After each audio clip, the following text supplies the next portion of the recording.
ভারত যেভাবে হাসিনাকে রক্ষা করছে, এই উপমহাদেশের পশ্চিম দিকে একটা কাশ্মীর আছে, পূর্ব দিকে আরেকটি কাশ্মীর সৃষ্টির চেষ্টা করছেন। আমরা ফারাক্কার বিষয় নিয়ে যে যতটুকু সোচ্চার হয়েছিলাম, কিন্তু এর পরে ক্রমান্বয়ে অভিন্ন 54 নদীতে তারা যেভাবে একতরফাভাবে কাজ করে গেছে, পানি প্রত্যাহার করছে, এটা আমরা হয় জেনেও না জানার ভান করেছি। মাত্র 3.5 বছর আগে যে দেশটি আমাদের স্বাধীনতা যুদ্ধে সমর্থন দিয়েছে, সহযোগিতা করেছে, তাদের এই চণ্ডনীতির কারণে পানি আটকে দেওয়ার ফলে খুলনা বিভাগ এবং রাজশাহী বিভাগ যে মরুময় হয়ে যাবে, এই সম্ভাবনায় মানুষ কিভাবে প্রতিবাদে ফেটে পড়েছিল সেটা আমি সেদিন সচক্ষে দেখেছি। এক জাতীয়তাবাদী নেতার আহ্বান এবং আরেক জাতীয়তাবাদী নেতা ভেতর থেকে সেটিকে সহযোগিতা করেছে, ট্রেন দিয়েছেন, খাদ্য দিয়েছেন, চাল পাঠিয়েছেন রাজশাহী, চাঁপাইনবাবগঞ্জ, কানসাটে মানুষরা যাতে কোনো ধরনের দুর্ভোগে না পড়ে মেডিকেল টিম পাঠিয়েছেন। সেই জাতীয়তাবাদী নেতা হচ্ছে শহীদ রাষ্ট্রপতি জিয়াউর রহমান। তিনি সরকারে ব্যবস্থাপনাটা নিয়েছেন।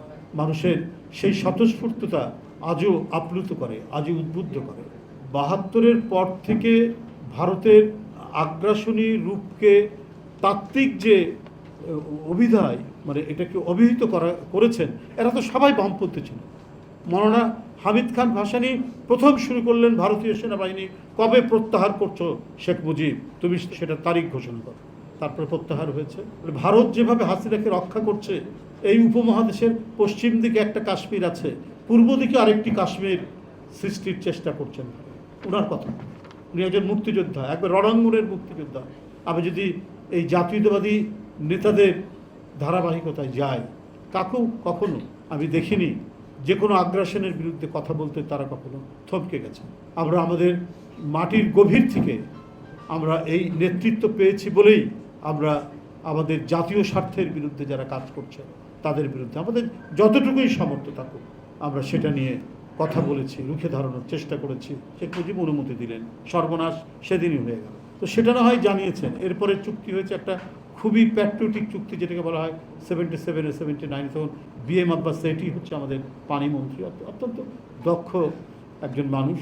আমি তার গ্যাঞ্জেস ওয়াটার ডিসপিউট বইটা পড়েছি, সেখান থেকে আমি পেয়েছি যে সবচাইতে প্যাট্রিয়টিক চুক্তি ছিল সেইটা, 77 সালে যে চুক্তিটা হয়েছে। কিন্তু এর পরে তারা আর মনেই করেনি যে বাংলাদেশের সাথে আর কথা বলা দরকার। সে টিপাইমুখ হোক, গজলডোবাই হোক, যেখানেই হোক। আমার বাড়ি তিস্তা নদী পার হয়ে যেতে হয়, গ্রামের বাড়ি।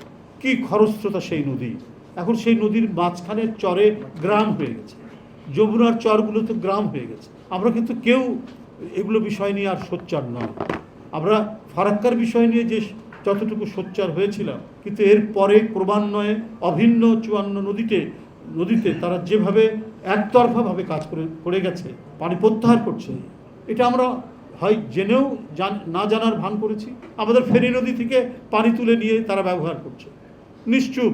এখন তো ব্যাপার হলো যে ওটা ছিল শেখ হাসিনার সরকার। শেখ হাসিনা হচ্ছে একেবারে যেটাকে বলা হয় একটি শক্তিশালী সরকার, যেটা আমি কিছুক্ষণ আগেই বললাম যে প্রাচীনকালে যে অশ্বমেধ যজ্ঞ যেটা হয়েছে, যে ঘোড়া ছেড়ে দিলে পরে যে ঘোড়াটা আটকাবে তাকেই অবাধ্য রাজা বলে তার বিরুদ্ধে আগ্রাসন চালানো। কিন্তু বাধ্য রাজা তো ছিলেন, অনেকেই ঘোড়া আটকায়নি। তার মধ্যে শেখ হাসিনা ছিল এমন একজন রাজা যে ঘোড়াটাকে আটকায়নি, উত্তর ভারতীয় ঘোড়াটাকে আটকাননি, এবং তাদের প্রতিনিধি হিসেবেও তিনি ছিলেন। জানার পরেও টিপাইমুখ বাম তিনি করতে চাইছেন।